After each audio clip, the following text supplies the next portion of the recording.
entered our world, a world he made, yet the world did not recognize him. John 1:10. Why didn't they recognize the Messiah? Perhaps Jesus was not the Messiah for whom his people longed. One of the greatest kings over Israel was named David. He was the second king over God's people. He was the youngest of his brothers and the smallest of them too. He was a shepherd boy. He was described as handsome and ruddy, with beautiful eyes. He became a man after God's own heart, relying on the Lord to lead him to battle to conquer those foreign inhabitants of the land that the Lord had promised and provided. He slain giants and commanded armies. He accrued status and wealth. He created a united front. His success brought him great fame and power among the people. He built a temple of worship for the Lord, and it was promised to him by the Lord that through his descendants, the throne of David's kingdom would last forever. In the time prior to the coming of the Messiah, the Jewish people were longing for the day when the throne of David would be restored. They were weary, for they had been exiled and displaced for centuries. Their rulers were no longer their own, and the oppression that they had endured was great.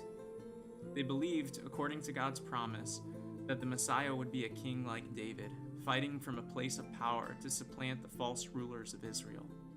But this he was not.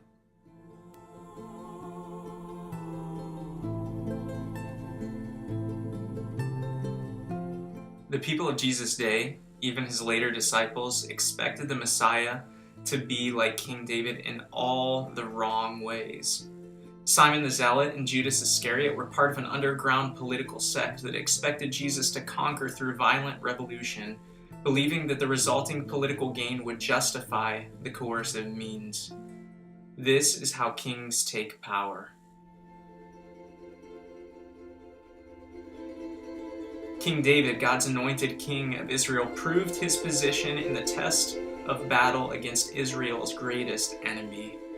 The giant was slain, and the throne maintained over and over again.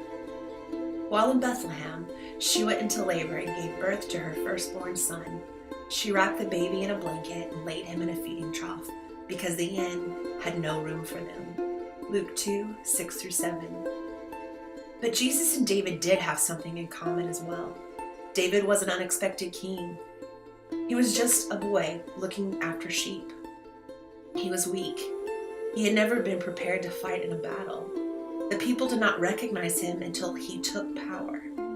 But what they had failed to recognize is that David's strength and power came from the Lord, the true King of Israel and ruler of the universe. Jesus too was an unexpected king. The prophets declared that nothing about him was attractive or desirable.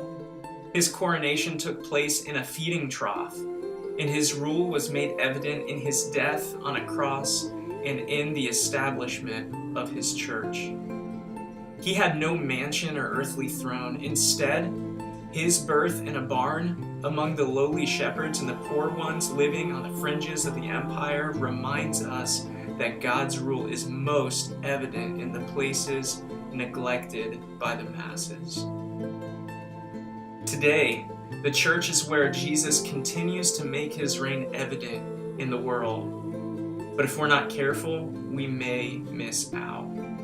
We too are like the people of Jesus' day. We are distracted by worldly politics and desire for wealth and status.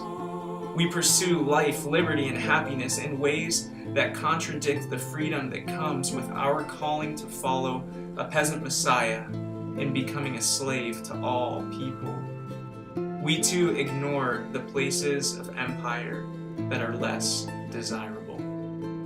Let us instead attune our hearts and minds to Christ, so that when he comes, we will see him.